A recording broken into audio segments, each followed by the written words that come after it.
দ্রাবকের প্রকৃতি, দ্রাবক কিভাবে প্রভাবিত করে SN1 এবং SN2 বিক্রিয়াকে, সেই বিষয়ে আমরা কিছু বলব। এখন তার আগে আমরা দেখে নিই যে দ্রাবকের প্রপার্টিজ গুলো কি। দ্রাবক হচ্ছে যে যেটাকে ইংরেজিতে বলে সলভেন্ট, এটা দ্রবীভূত করে কাকে? সলিউটকে। আমাদের এখানে সলিউটটা মূলত সাবস্ট্রেট কথা বলা হচ্ছে, অর্থাৎ অ্যালকিল হ্যালাইডটা আমাদের এখানে সলিউট। তাহলে সলভেন্টের প্রকৃতি বুঝতে হলে আমাদের ক্লাসিফিকেশন বুঝতে হবে যে সলভেন্ট কত রকম হতে পারে। সলভেন্টের মধ্যে যদি ভাগ করি আমরা এভাবে, দেখা হচ্ছে পোলার সলভেন্ট, এভাবে ভাগ করতে পারি পোলার সলভেন্ট, আর দুই হচ্ছে কি নন পোলার সলভেন্ট, নন পোলার সলভেন্ট। পোলার সলভেন্ট আমাদের লিস্টে, এই যে লিস্টটা দেখতে পাচ্ছ তোমরা, যে কয়েকটা আমি সলভেন্টের লিস্ট দিয়েছি, মোটামুটি এই পর্যন্ত প্রথম চারটে, অর্থাৎ আরো আছে, আমি যে কটা লিখেছি তার মধ্যে 1 2 3 4 অর্থাৎ হেক্সেন, সাইক্লোহেক্সেন, বেনজিন আর কার্বন টেট্রাক্লোরাইড, এই চারটে সলভেন্ট বাদ দিয়ে বাকিগুলো সবার কিন্তু ডাইপোল মোমেন্ট আছে, মানে পোলার বলা যায়, মানে থিওরিটিক্যালি পোলার বলা যায়, পোলারিটি সংজ্ঞা দেয়। আর এদের কিন্তু ডাইপোল মোমেন্ট সব জিরো। তাহলে এই ইপসিলনটাকে এখানে একটা দেখো লেখা আছে ইপসিলন। ইপসিলনটা হচ্ছে একটা ডাইলেকট্রিক কনস্ট্যান্ট। ইপসিলনটা কি? Epsilon is dielectric constant. ওই ডাইলেকট্রিক কনস্ট্যান্টের ভ্যালু দেওয়া আছে, ওটা আমরা আলোচনা করছি আগে দেখি। তাহলে এগুলো হচ্ছে ডাইপোল মোমেন্ট জিরো, কিন্তু এদের ডাইলেকট্রিক কনস্ট্যান্ট আছে কম। তারপরে আমরা দেখতে পাচ্ছি সবগুলো কিন্তু পোলার, বাট অর্গানিক কেমিস্ট্রিতে পোলার সলভেন্টের সংজ্ঞায় সবাই আসে না। পোলার কিন্তু সবাই পড়া যাবে না। যদি এই ডাইলেকট্রিক কনস্ট্যান্টের মান কোন বইয়ে 15 দিচ্ছে, কোন বইয়ে 10 দিচ্ছে, যদি 15 কম হয় ধরে নিচ্ছি 15 কম, তাদেরকেও আমাকে কিন্তু নন পোলার সলভেন্টের মধ্যে ফেলতে হবে, যদিও তারা পোলার। তাহলে অর্গানিক কেমিস্ট্রিতে পোলার সলভেন্ট বলতে কিন্তু সেই সলভেন্টকে বোঝানো হবে যার ডাইলেকট্রিক কনস্ট্যান্ট মোর দ্যান 15, অর্থাৎ 15 নিচে যারা আছে এই কটা সবই, এরা সবই তাহলে আমরা নন পোলার সলভেন্ট বলতে পারি। আর এখানে দেখতে পাচ্ছি আমরা THF টেট্রাহাইড্রোফিউরাল, যার ডাইলেকট্রিক কনস্ট্যান্ট 21, এগুলো সব হচ্ছে পোলার সলভেন্ট বলবো, কারণ ডাইলেকট্রিক কনস্ট্যান্টটা মান 15 এর বেশি আছে। এখন প্রশ্ন হচ্ছে ডাইলেকট্রিক কনস্ট্যান্টটা কি? অনেকের ধারণা নাই ডাইলেকট্রিক কনস্ট্যান্ট কি। তো তোমরা কুলম্বের সূত্র পড়েছো অষ্টম শ্রেণীতে, ক্লাস 10 এর সম্বন্ধে আছে, 11 এ আছে ফিজিক্সে। সেখানে কি ছিল?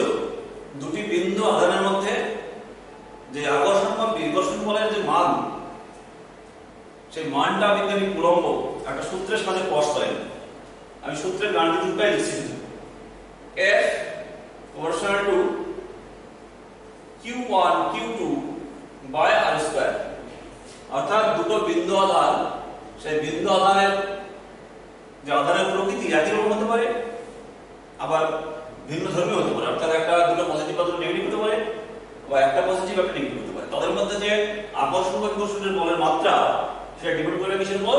যে ওদের আধানের মানের গুণফল এবং ওদের মধ্যে দূরত্বর বর্গ, ব্যস্তন বর্গ, অর্থাৎ আধান দ্বয়ের গুণফলের সমানুপাতিক এবং দূরত্বের বর্গের ব্যস্তনুপাতিক। তাহলে আমরা F ইকুয়াল টু কি লিখতে পারি? আমরা এখানে একটা কনস্ট্যান্ট নিই, সেই কনস্ট্যান্টের জায়গায় আমরা k লিখছি। k টাকে আমি একবারে লিখে দিই 4 পাই এপসিলন 0 r স্কয়ার। k এর জায়গায় আমরা কি লিখলাম? 1 বাই 4 পাই এপসিলন 0। এই হোয়াট ইজ এপসিলন? এপসিলনটা হচ্ছে মাধ্যমের পারমিটিভিটি, ভেদ্যতা বলে বাংলায়। অর্থাৎ শূন্য মাধ্যমের পারমিটিভিটি একরকম হবে, আবার যদি কোনো মাধ্যমে আমরা এই চার্জযুক্ত স্পিসিসে রাখি তাহলে কিন্তু সেটা পাল্টে যাবে। তাহলে ডাইলেকট্রিক কনস্ট্যান্ট আসছে কোথা থেকে? এই এপসিলন থেকে আসছে।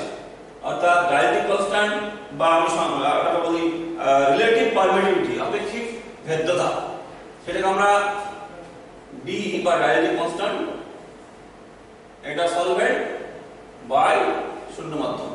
এই অনুপাতটাকে বলা হচ্ছে, অর্থাৎ ইপসিলন সলভেন্ট আর ইপসিলন শূন্য, মানে এখানে নট, ইপসিলন সলভেন্ট বা ইপসিলন নট এর রেশিওটাকে বলা হয় ওই সলভেন্টের ডাইলেকট্রিক কনস্ট্যান্ট।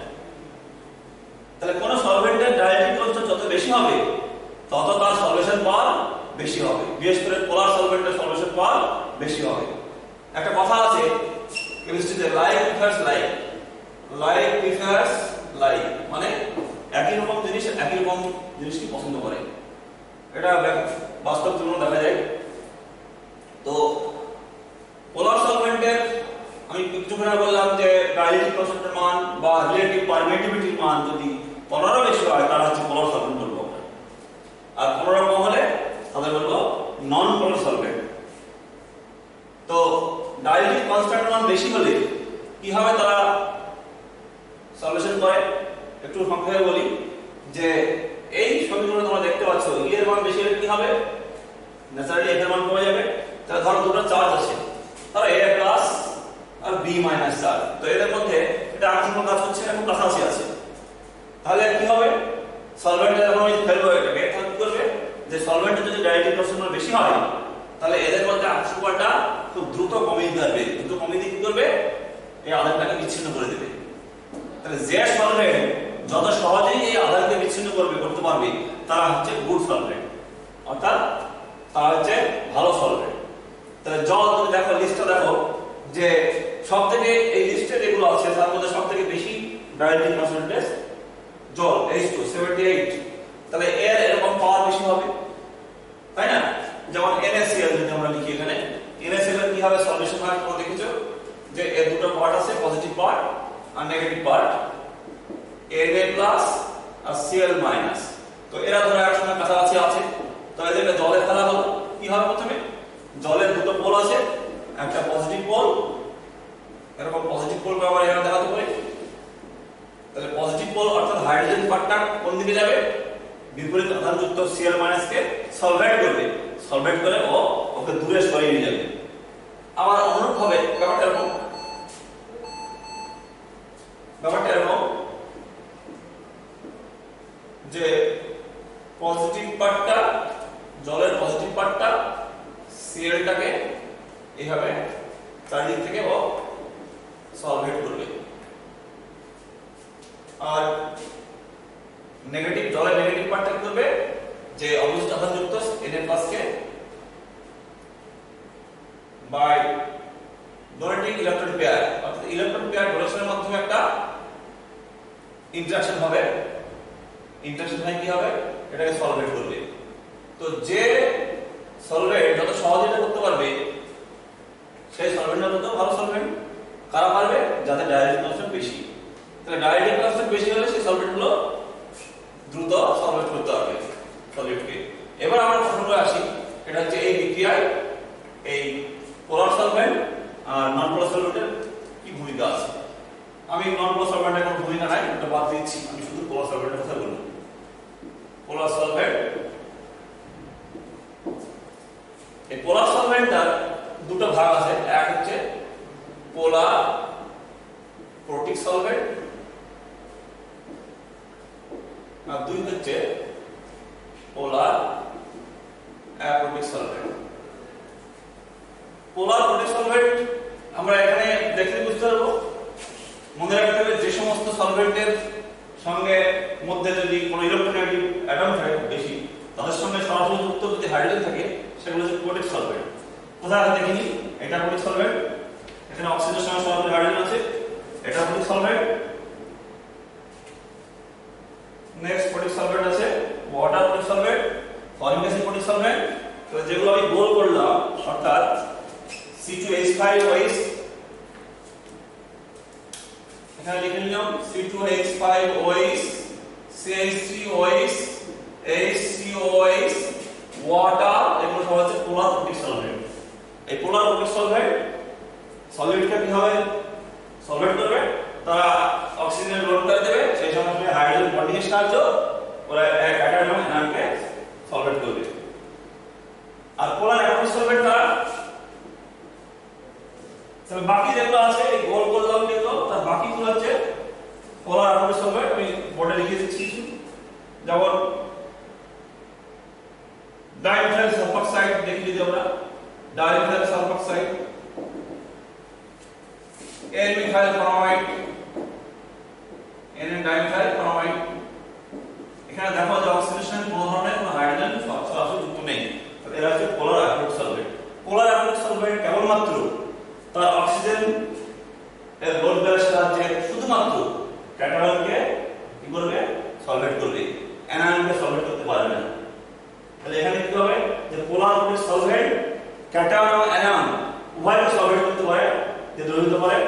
আর পোলার অ্যাপ্রোচ সলভেন্ট কেবলমাত্র পজিটিভ পার্টটাকে সলভেট করবে, নেগেটিভ পার্টকে সলভেট করতে পারবে না। এখানে হচ্ছে এবার মূল বিষয়, মজার বিষয়। SN1 SN2 দেখি, SN1 SN2। প্রথমে SN1 দেখি, যে প্রথমে SN1 কি হয়, এইভাবে বিচ্ছিন্ন হয়, যে কার্বন তৈরি করে। তাহলে বিচ্ছিন্ন হতে গেলে কি হবে, সলভেন্ট একটা ভূমিকা আছে। তাহলে এটা তো বিচ্ছিন্ন থাকতে পারে না, তাহলে সলভেন্টের মধ্যে কি হবে, এটাকে স্থায়িত্ব দিতে হবে। তো জল বা পোলার অ্যাপ্রোচ সলভেন্ট গুলো করে কি, এই ক্যাটায়ন এবং অ্যানায়নকে সলভেট করে ওকে স্থায়িত্ব দেয়। আর SN2 তে কি হয়, SN2 তে এটা একটা কথা দেখি আমি। SN2 তে একটা কথা কিন্তু আমরা জানি যে এখানে নিউক্লিওফাইল থাকে, অর্থাৎ রেট ইকুয়েশনে সাবস্ট্রেটের কনসেন্ট্রেশন এবং নিউক্লিওফাইলের কনসেন্ট্রেশন দুটোই থাকে। ফলে কি হবে, বিক্রিয়া হবে, বিক্রিয়া আমরা একটা লিখছি RNL মাইনাস। তো এই NU টা কি করবে, অ্যাটাক করবে, আর সাইমালটেনিয়াসলি আমরা কনসার্টেড ওয়েতে এলটা দিয়ে দেবে, একসঙ্গে ঘটবে। এখানে যদি আমরা পোলার অ্যাপ্রোচ সলভেন্টের বিক্রিয়া ঘটাই, সেই বিক্রিয়াটা তাহলে কি ঘটনা ঘটবে, যে এই Ni মাইনাসটাকে জল বা এই ধরনের পোলার অ্যাপ্রোচ সলভেন্ট গুলো সলভেট করবে, গ্যাস করে দেবে, এইভাবে গ্যাস করবে। জলের পজিটিভ পার্টটা কি আছে, হাইড্রোজেন, এই হাইড্রোজেনের সঙ্গে একটা এরকম ইন্টারঅ্যাকশন হবে, আমরা একটু আগে দেখিলাম পলিনের ক্ষেত্রে।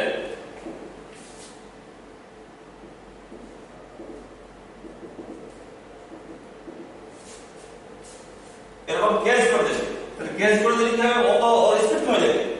যত দ্রুত কার্বনকে অ্যাটাক করবে তত বিক্রিয়ার হার বাড়বে। তাহলে ও যদি গ্যাস হয়ে যাবে, খাঁচায় বন্দি হয়ে যায়, তাহলে সে কিন্তু অ্যাটাক করতে পারবে না। ফলে কি হবে, বিক্রিয়ার হার কমে যাবে। তাহলে আমরা বলতে পারি যে SN2 বিক্রিয়ার হার পোলার অ্যাপ্রোচ সলভেন্টে স্লো হয়ে যায়, আর পোলার অ্যাপ্রোচ সলভেন্টে তাহলে নিশ্চয়ই বেড়ে যায়। কারণ পোলার অ্যাপ্রোচ সলভেন্ট যদি ইউজ করতাম আমরা এখানে, তাহলে এই গ্যাসটা ঘটতো না। তাহলে এই গ্যাসটা না ঘটলে কি হবে, বিক্রিয়ার হার কমতো না। তাহলে আমরা সংক্ষেপে বলি যে SN2 বিক্রিয়া পোলার অ্যাপ্রোচ সলভেন্টে ফেভার হয়, আর SN1 বিক্রিয়া কি হবে, SN1 বিক্রিয়া পোলার অ্যাপ্রোচ সলভেন্টে ফেভার হবে বা বাড়বে। তো এটা কথা, এমন একটা পরিস্থিতি তৈরি হলো, তোমরা বলো যে SN1 SN2 কোনটা ঘটছে, সলভেন্ট আবার দিয়ে দিল, তাহলে প্রোটিক সলভেন্টে কোনটা ভালো হবে, SN1 টা ভালো হবে, যদি অন্য ফ্যাক্টরগুলো একই থাকে। আর অ্যাপ্রোচ সলভেন্টে কোনটা ভালো হবে, SN2 বিক্রিয়া ভালোভাবে ঘটবে। ঠিক আছে, তাহলে আমরা এই আলোচনা আমাদের শেষ হলো এখানে। নেক্সট আমাদের সেশনে হবে যে স্টিরিওকেমিক্যাল implication in SN1 SN2 reaction.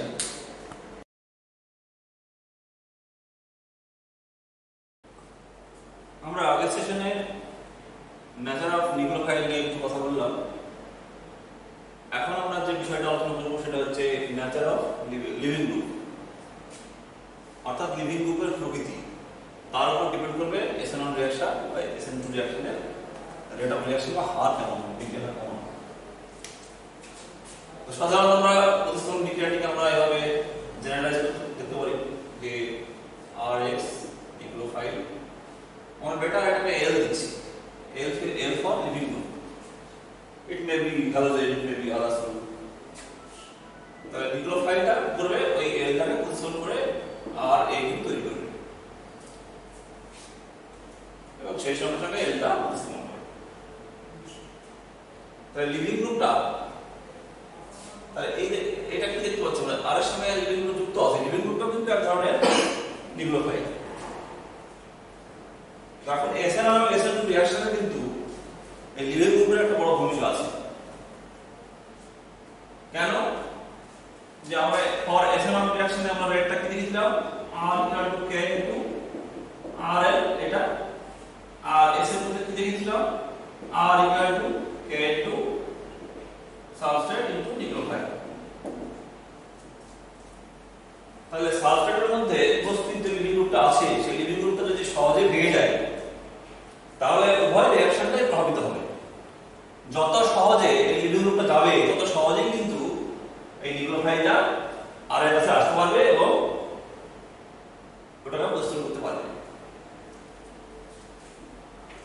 SN মানে কি হয়, এসএন মানে বিক্রিয়াটা দুটো ধাপে ঘটে। প্রথম ধাপে কি হয়, আমরা এখানে SN1 আবার দেখাচ্ছি। প্রথম ধাপে কি হয়, এসএন মানে প্রথমে লিভিং গ্রুপটা ভেঙে যায়, ইলেকট্রন নিয়ে বেরিয়ে যায়, ফলে কার্বন তৈরি করে। আর দ্বিতীয় ধাপে কি হয়, কার্বনকে অ্যাটাক করে নিউক্লিওফাইল নিয়ে প্রোডাক্ট দেয়। তাহলে এই এলটা যত সহজে ভেঙে যাবে তত সহজে কি হবে, বিক্রিয়াটা হবে, অর্থাৎ বিক্রিয়ার হার তত বেশি হবে। আবার SN2 তে কি হয়, SN2 তে একটা ট্রানজিশন স্টেট তৈরি করে, অর্থাৎ ব্যাক সাইড অ্যাটাক করে আর কে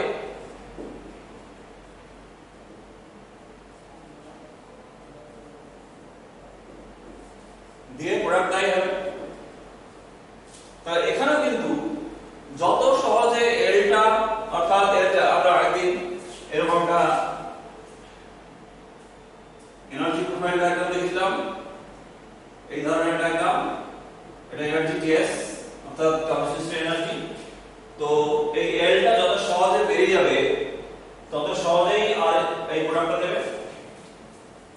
তাহলে আমরা দেখতে পেলাম কি যে লিভিং গ্রুপের পর কিন্তু SN1 এবং SN2 উভয় প্রভাবিত হয় এবং লিভিং গ্রুপটা যত সহজে বেরিয়ে যায় দুটো বিক্রিয়া তত সহজেই ঘটে।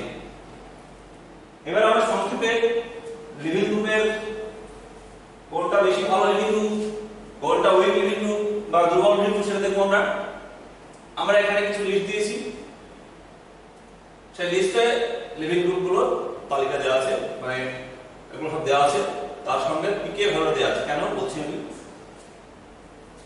এখন প্রশ্ন হলো যে এই লিভিং গ্রুপটা কখন তাড়াতাড়ি ভেঙে বেরিয়ে যাবে। ও সিস্টেমে যখন থাকবে, মাধ্যমে যখন থাকবে, ভেঙে বেরিয়ে গেলে তো হলো না, ওকে স্টেবিলিটি পেতে হবে। অর্থাৎ সহজে ভাঙা প্রথম কথা, আর ভাঙার পর ওকে স্টেবিলিটি পেতে হবে। অর্থাৎ এই লিভিং গ্রুপটা ভাঙার পরে স্টেবল হতে হবে। তাই লিভিং গ্রুপটা এক ধরনের আমরা বলেছি নিউক্লিওফাইল বা বেস বলতে পারি আমরা। তাহলে ওর নিশ্চয়ই একটা কনজুগেট অ্যাসিড আছে, অর্থাৎ এই যে লিস্টগুলো দিয়েছি আমরা এদের সব করেসপন্ডিং কনজুগেট অ্যাসিড আছে। উদাহরণস্বরূপ যদি I মাইনাস লিভিং গ্রুপ বলি আমি, যদি এটা I হয়, আর I OH দ্বারা প্রতিস্থাপন হচ্ছে, আর OH তৈরি হচ্ছে, আর I মাইনাস তৈরি হচ্ছে। তাহলে I মাইনাসটা করেসপন্ডিং কনজুগেট অ্যাসিড কি হবে, HI হবে। তাহলে ভালো লিভিং গ্রুপ কারা, যারা উইক বেস। উইক বেস কিভাবে হয়, স্ট্রং অ্যাসিড থেকে উইক বেস হয়। তাহলে মনে রাখতে হবে যে স্ট্রং অ্যাসিডে থেকে তৈরি দুর্বল ক্ষারটা হচ্ছে ভালো লিভিং গ্রুপ। দুর্বল ক্ষারটা কি, ভালো লিভিং গ্রুপ। তাহলে এই যে লিস্টটা এই ধরনের দিচ্ছি, এটা ট্রিপলেট বলে। Triplet, trifluoro sulphonate. এই ট্রিপলেট এটা হচ্ছে খুব ভালো সুপার লিভিং গ্রুপ বলা হয়। অর্থাৎ আমরা যদি এখানে আর এর সঙ্গে ট্রিপলেট একটা লিভিং গ্রুপ থাকে, তাহলে যত সহজে ও বেরিয়ে যাবে বা যত সহজে বিক্রিয়া হবে ততটা কিন্তু ফ্লোরিং থাকলে হবে না। অর্থাৎ লিস্টে যারা শেষে আছে তারা অ্যাকচুয়ালি ব্যাড লিভিং গ্রুপ, আর এটা গুড লিভিং গ্রুপ। এই দিকগুলো তাহলে ট্রিপলেটটাকে বলা হয় সুপার লিভিং গ্রুপ। কেন, কারণ ওর যে করেসপন্ডিং উইক অ্যাসিড, মানে করেসপন্ডিং যে অ্যাসিডটা, অর্থাৎ এখানে যদি হাইড্রোজেন যোগ করে দিই মনে মনে, তো সেটা অ্যাসিড হবে। সেই অ্যাসিডটা হাইলি স্ট্রং অ্যাসিড, খুব উচ্চ ক্ষমতা সম্পন্ন অ্যাসিড। তাহলে মনে রাখতে হবে উচ্চ ক্ষমতা সম্পন্ন অ্যাসিডের কনজুগেট বেসগুলি হচ্ছে ভালো লিভিং গ্রুপ, এটা মাথায় রাখতে হবে। তাহলে আমি কয়েকটা উদাহরণ দিই লিভিং গ্রুপের, কয়েকটা উদাহরণ আমরা এখানে লেখা আছে, বলে আমরা লিখছি। ভালো লিভিং গ্রুপ তারা হতে পারে CF3SO3- CH3, এগুলো খুব ভালো লিভিং গ্রুপ। অর্থাৎ লিস্টের প্রথম দিকে যারা আছে দে আর গুড লিভিং গ্রুপ। I- ভালো লিভিং গ্রুপ, অর্থাৎ যাদের পিকের ভ্যালুর মান সব বেশি নেগেটিভ তারা ভালো লিভিং গ্রুপ।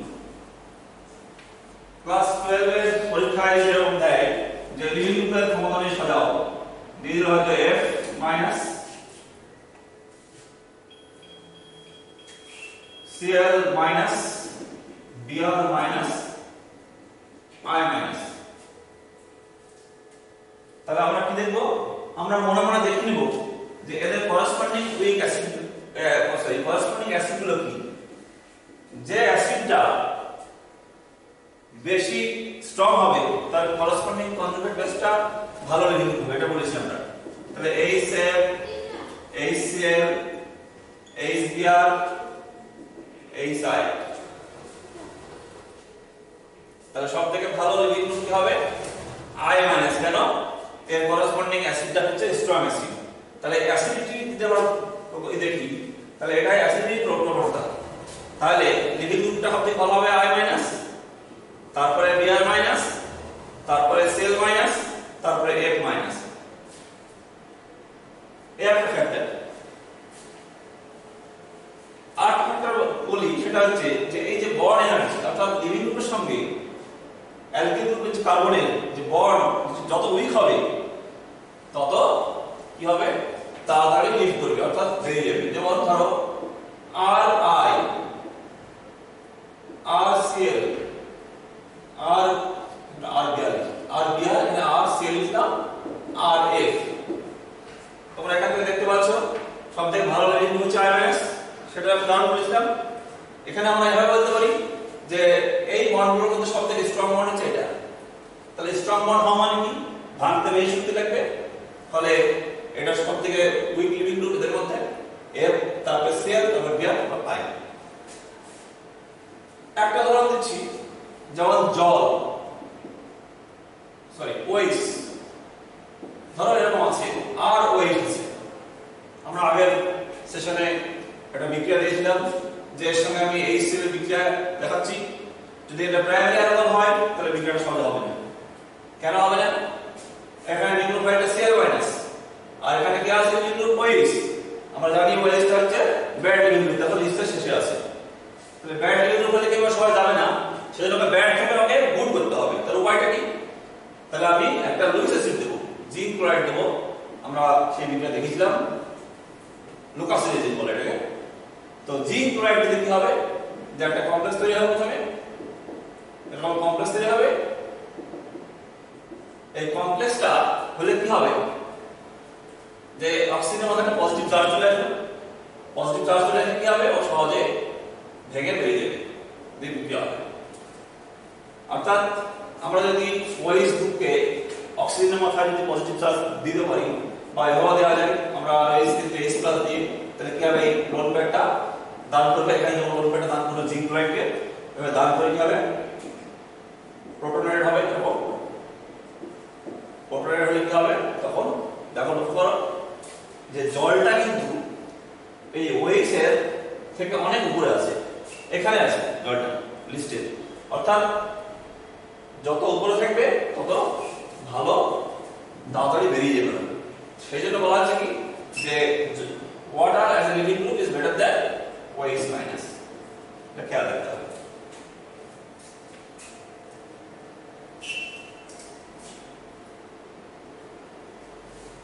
নেক্সট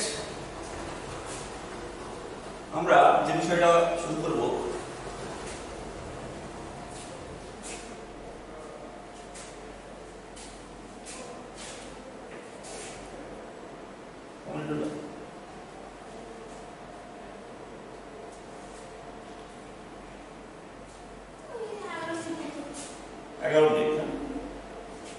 শুরু করে দিই।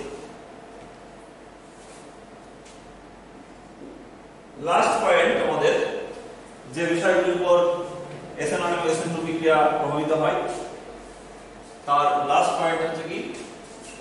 Nature of solvent.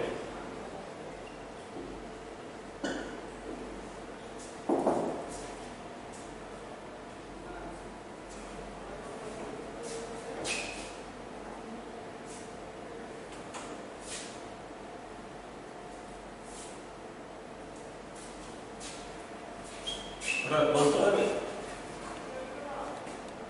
আলোচনা করেছিলাম, এখনো অল্প একটু বাকি আছে। তবে ওই বিষয়গুলোর মধ্যে এখানে একটা স্লাইড পেয়েছি আমরা। এই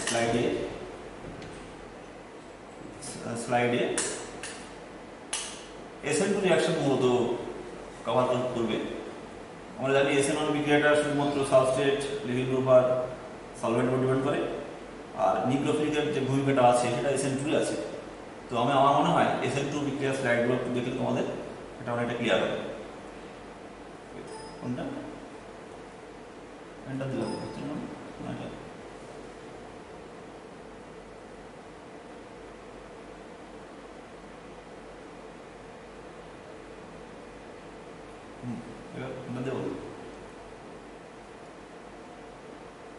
এখানে তোমরা দেখতে পাচ্ছ যে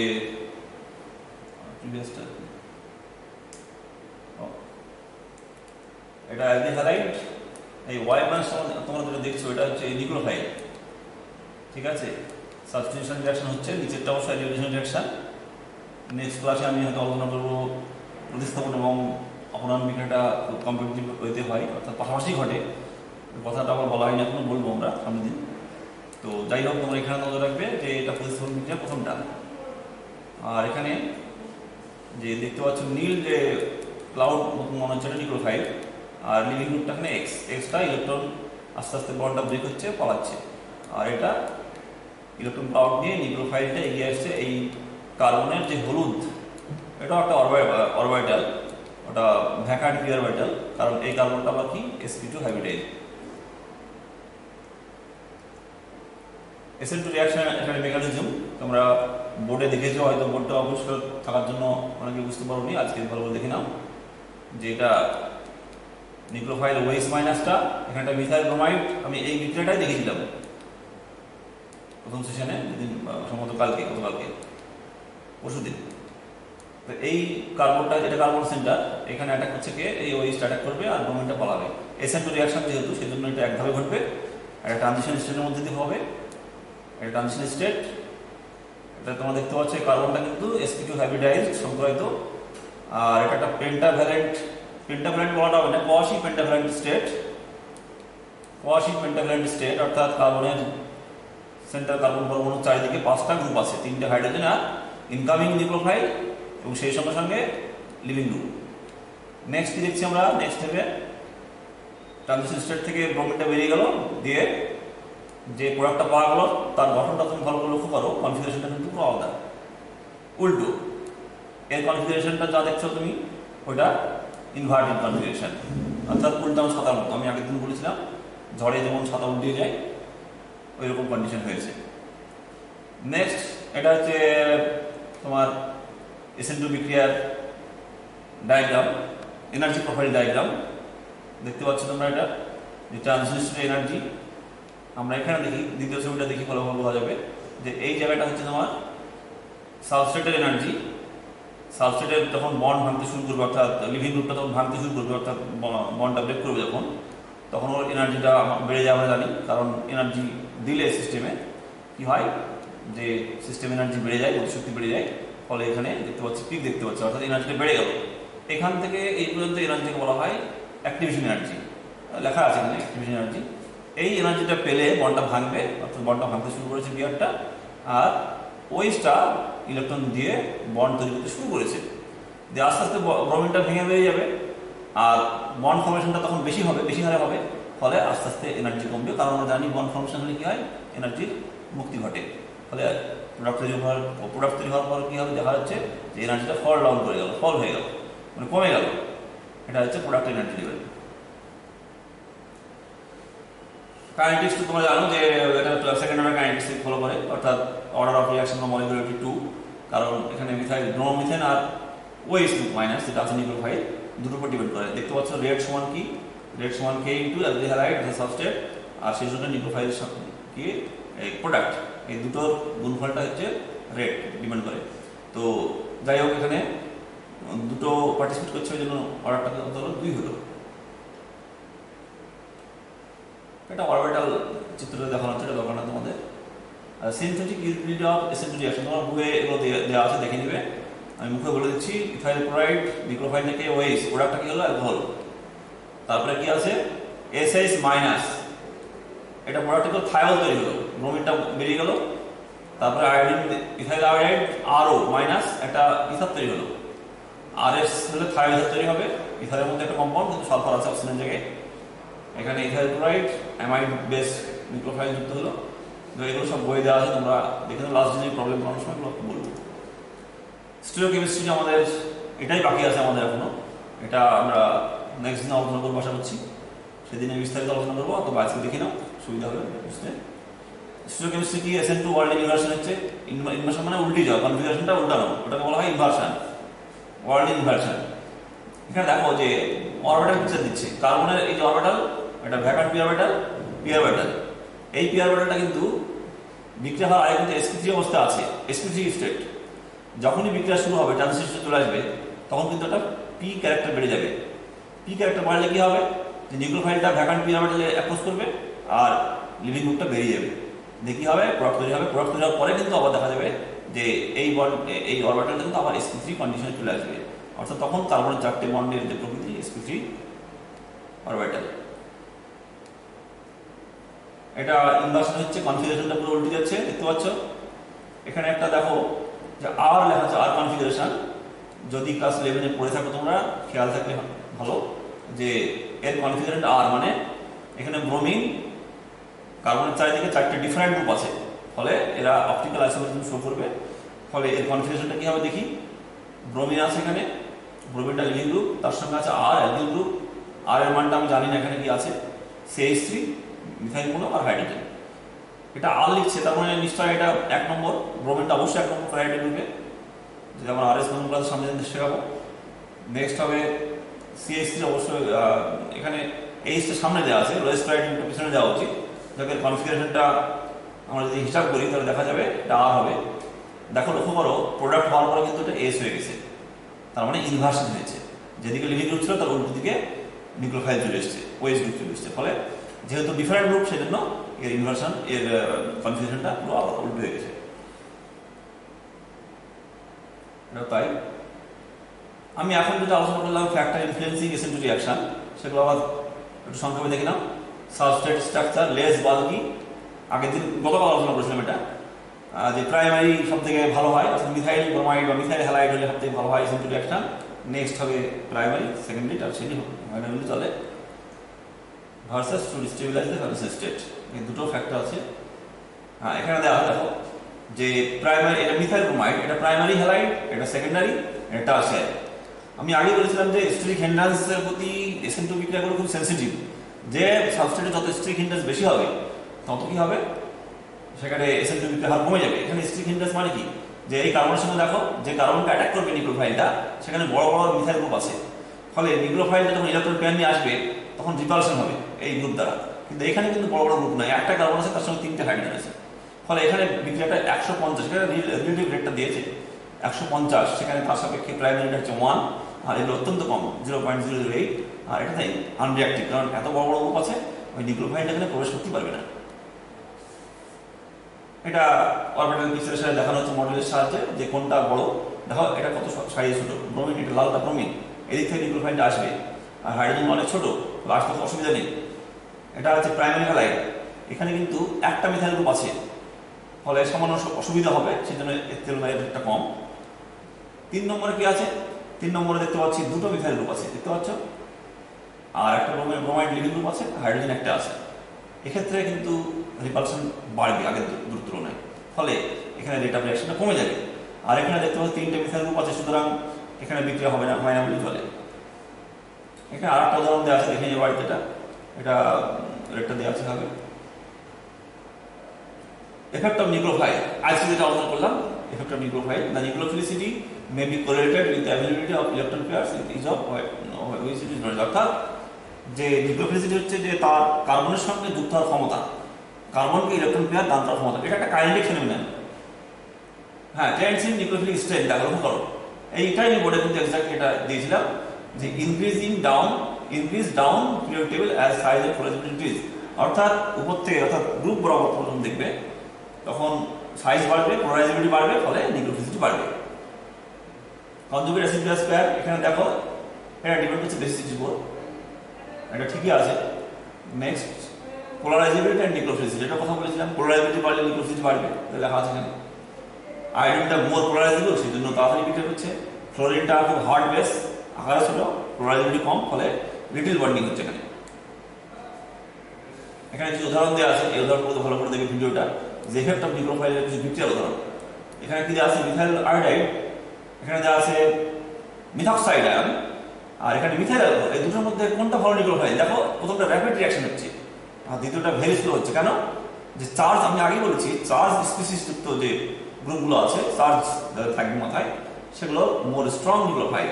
এটাতে নিউট্রাল, এখানে ইলেকট্রন ডেনসিটি বেশি, সেই জন্য দ্রুত অ্যাটাক করতে পারবে, এটা খেয়াল রাখতে হবে। Stronger base better nucleophile. এই এখানে কিন্তু প্যারালাল রান করছে, অর্থাৎ রেসিডিটি বাড়ছে, নিউক্লিওফিলিসিটি বাড়ছে। এখানে স্ট্রঙ্গার নিউক্লিওফাইলস রিঅ্যাক্ট ফাস্টার, ঠিক আছে, স্ট্রং বেস আর strong nucleophile, but not all strong nucleophile are basic. এই কথাটা আমি বলেছি। এফেক্ট অফ লিভিং গ্রুপ, এটাও আজকে বললাম। Good leaving group needs to be a stable ion, stability পেতে হবে, আর কি উইক বেস হতে হবে, এটা বলেছিলাম। এবং তার করসপন্ডিং অ্যাসিডটা কি হতে হবে? স্ট্রং হতে হবে।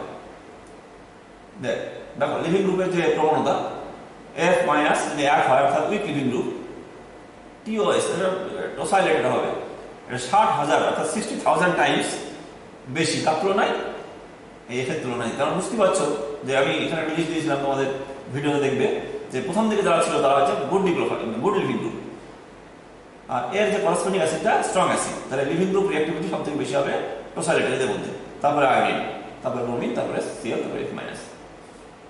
সালফারেট লিভিং গ্রুপ, এটাও দেখিয়েছিলাম আমি, সুপার লিভিং গ্রুপ বলা হয়। ইফেক্ট অফ সলভেন্ট লাস্ট আলোচনা করেছি এটা আজকে। সলভেন্ট, নন পোলার সলভেন্ট, পোলার সলভেন্ট, পোলারে ভাগ করেছিলাম, পোলার প্রোটিক আর পোলার অ্যাপ্রোটিক। এখানে উদাহরণগুলো কিন্তু খেয়াল রাখতে হবে মধ্যে, কারণ অনেক সময় নিটে বা এইচএসেও দেয় যে নিচের কোনগুলি পোলার প্রোটিক সলভেন্ট, কোনগুলি পোলার অ্যাপ্রোটিক সলভেন্ট আইডেন্টিফাই করো। এসেন্সিয়াল রিঅ্যাকশন প্রিফার্স পোলার অ্যাপ্রোটিক সলভেন্ট, এই কথাটা মনে রাখবে, এটা বলেছি আমি। সলভেন্ট প্রিফার্স 1, কি হবে দেখো, সলভেন্ট হচ্ছে এখানে ধরো ফ্লোরাইড, দেখো বলা দেখো এখানে যে এসেন্সিয়াল রিঅ্যাকশন হবে এটা। তো F মাইনাস যখন আসছে অ্যাপ্রোচ করছে, তখন জলটা কি করছে? বাহা দিচ্ছে, কেজিং করছে, খাঁচায় বন্দি করছে, ফলে বিক্রিয়াটা কিন্তু সহজে হচ্ছে না, তাই না? তাহলে পোলার প্রোটিক সলভেন্ট নিউক্লিওফাইলকে স্টেবিলিটি দিচ্ছে, ফলে ও কিন্তু আর এটা করতে পারছে না। স্টেবিলিটি মানে হচ্ছে সক্রিয়তা কমে যাবে, তখন স্টেবল মানে সেটা অলস, সে তো যাবে না। Solvent effect, polar aprotic solvent do not form hydrogen bond, এই দাও। কিন্তু পোলার অ্যাপ্রোটিক সলভেন্ট কিন্তু এসেন্সিয়াল রিঅ্যাকশনটা ভালো হয়, কারণ ওখানে অ্যানায়নের সময় কিন্তু কোনো ধরনের হাইড্রোজেন বন্ড তৈরি করে না। কম্পারিজনটা তোমরা দেখতে পারো, তোমাদের বইয়ে হয়তো দেওয়া আছে SN2 এবং SN1 রিঅ্যাকশন। আমরা যতগুলো আলোচনা করলাম দেখো, এখানে বায়োমলিকুলার স্টেপ অর্থাৎ সেকেন্ড অর্ডার রিঅ্যাকশন, এটা ফার্স্ট অর্ডার রিঅ্যাকশন, এটা ইনভার্সন অফ কনজুগেশন হয়, এটা তোমাদের হয়নি, এখন সামনে দিন হবে। আচ্ছা, নেক্সট আছে আমাদের মিথাইল স্ট্রাকচার অফ সাবস্ট্রেট, এটা ভালো করে মনে রাখবে। মিথাইল প্রাইমারি, সেকেন্ডারি, টারশিয়ারি, অর্থাৎ SN2 রিঅ্যাকশনের ক্ষেত্রে মিথাইল হ্যালাইডের সবচেয়ে ভালো হয়, তারপর প্রাইমারি, তারপর সেকেন্ডারি, টারশিয়ারি। আচ্ছা, রেসিপিয়েশনটা সামনে দিন হবে, ওটা আবার দেখাবো আমি। SN1 রিঅ্যাকশন কি হয়? টারশিয়ারি হ্যালাইডটা সবথেকে ভালো হয়, গতদিন খুব আলোচনা করেছি এগুলো আমি। তারপরে সেকেন্ডারি, তারপর প্রাইমারি, তারপরে মিথাইল। সলভেন্ট দেখো, পোলার প্রোটিক সলভেন্ট, পোলার অ্যাপ্রোটিক সলভেন্ট ভালো হয় SN2 রিঅ্যাকশন, আর SN1 রিঅ্যাকশন পোলার প্রোটিক সলভেন্ট ভালো হয়। আমি প্রবলেম যখন দেবো তখন তোমাকে আইডেন্টিফাই করতে হবে যে কোনগুলো পোলার প্রোটিকে হয়, কোনগুলো পোলার অ্যাপ্রোটিকে হয়। তাহলে এই বিষয়গুলো জানা জানলে কিন্তু প্রবলেম সলভ করতে পারবে না, অসুবিধা হবে। Strong nucleophile with high concentration, অর্থাৎ SN2 রিঅ্যাকশনে কি হয় আমরা দেখেছি, SN2 reaction depends on both nucleophile as well as substrate. সুতরাং সাবস্ট্রেট এবং নিউক্লিওফাইলের উপর ডিপেন্ড করবে। তাহলে যত বেশি নিউক্লিওসিটি বাড়বে, যত বেশি স্ট্রং নিউক্লিওফাইল হবে, বিক্রিয়া তত বেশি হবে। Weak nucleophile can make reaction to proceed. এখানে আমি আগেই বলেছি SN1 রিঅ্যাকশনে যেহেতু শুধুমাত্র সাবস্ট্রেটের উপর একটা রিঅ্যাকশন ডিপেন্ড করে, তাই নিউক্লিওফাইলের কোনো ভূমিকা নাই, সে উইক হোক আর স্ট্রং হোক সমস্যা নেই, ও বিক্রিয়া করবে। এখানে একটা ইউনিক এক্সাম্পল আমি দেখেছিলাম, অ্যালাইলিক এবং বেনজাইলিক। অ্যালাইলিক, এটা অ্যালাইলিক ব্রোমাইড, এটা বেনজাইলিক, এটা কিন্তু প্রাইমারি হ্যালাইড। আমি কালকে বলছিলাম যে প্রাইমারি হ্যালাইড হওয়া সত্ত্বেও এরা কিন্তু SN1 বিক্রিয়া অংশগ্রহণ করে। কেন? এই যে পাই বন্ডটা আছে এখানে, পাই বন্ডটা রেজোনেন্সের সাহায্যে এর যে ক্যাটায়ন তৈরি করে, ক্যাটায়নটা স্টেবিলিটি দেয়, আর এখানে বেনজিনটা স্টেবিলিটি দেয়। আবার SN2 রিঅ্যাকশনও ভালো হয়, সমস্যা নাই। তাহলে এখানে কিন্তু পাই বন্ডটা কিন্তু কি হচ্ছে, পাই বন্ডটা কিন্তু অ্যাসিস্ট করছে রিঅ্যাকশনটা বাড়িয়ে দিচ্ছে। খুব ভালো প্রশ্ন, এখানে এখান থেকে প্রশ্ন আসে কিন্তু, যে বললো প্রোপাইল ব্রোমাইড আর অ্যালাইল ব্রোমাইড কোনটা বেশি রিঅ্যাকশন রেট দেখাবে, SN1 বা SN2? অবশ্যই অ্যালাইল ব্রোমাইডটা বেশি হবে, কারণ ওখান থেকে উৎপন্ন কার্বনটা হাইলি স্টেবল, ফলে রিঅ্যাকশন রেট প্রোপাইল ব্রোমাইড অপেক্ষা বেশি হবে। প্রবলেম দেবো তখন তোমরা এটা ভিডিওটা দেখবে, প্রবলেম সলভ করবে। এই দেখো দেখা যাচ্ছে রেজাল্টের সাথে দেখতে পাচ্ছ তোমরা এখানে, ওইটা আমি আগের দিন দেখেছিলাম। যদি যারা আমার হাতের লেখা বুঝতে পারোনি, তারা এই ভিডিওটা আবার দেখবে। এখানে এটা কিভাবে দেখাচ্ছি স্টেবিলাইজেশন অফ টিএস এসেন্টিক্যালি কিভাবে স্টেবিলাইজ দেখো এই যে পাই বন্ডটা দেখতে পাচ্ছ পাই অরবিটাল এখান থেকে অরবিটালটা ক্যাচ করছে অর্থাৎ ওকে স্থায়িত্ব দিচ্ছে এটা তোমাদের এখন বুঝতে হবে না এটা অরবিটাল থিওরি হিসেবে দেখাচ্ছে হ্যাঁ একটা কথা বলি যে ভিনাইল এবং allyl halide do not undergo S N reaction কারণ ভিনাইল হ্যালাইডের কি আছে এখানে এটা আগেই উল্লেখ করেছিলাম আমরা কেমিক্যাল পড়ে প্রথম দিন যেখানে কার্বনটা কি আছে এটা sp2 ফলে sp2 আর এখানে পাই বন্ড আছে ফলে এই ব্রোমিনের যে লোন পেয়ার আছে লোন পেয়ারটা পাই বন্ডটা অংশগ্রহণ করবে দিয়ে এই বন্ডটা স্ট্রং হয়ে যায় একটা sp2 বন্ড তারপর আবার পাই বন্ড এই লোন পেয়ারটা অংশগ্রহণ করছে রেজোন্যান্সে ফলে এই বন্ডটা স্ট্রং হয়ে যায় ফলে ভাঙে না ফলে ও তৈরি কার্বনটা তৈরি করতে পারবে না খুব আনস্টেবল কার্বন তৈরি হবে এটা খুব আনস্টেবল অ্যারাইল প্যাটার্নটা এটাও তাই ভিনাইলের ক্ষেত্রে তাই হয় এই সিএল বন্ডটা ভাঙবে না সহজে কারণ এটা sp2 কার্বন sp2 কার্বনের সঙ্গে যুক্ত সিএলটা খুব স্ট্রং বন্ড হয় ফলে ভাঙবে না আর আনস্টেবল একটা প্যাটার্ন তৈরি হবে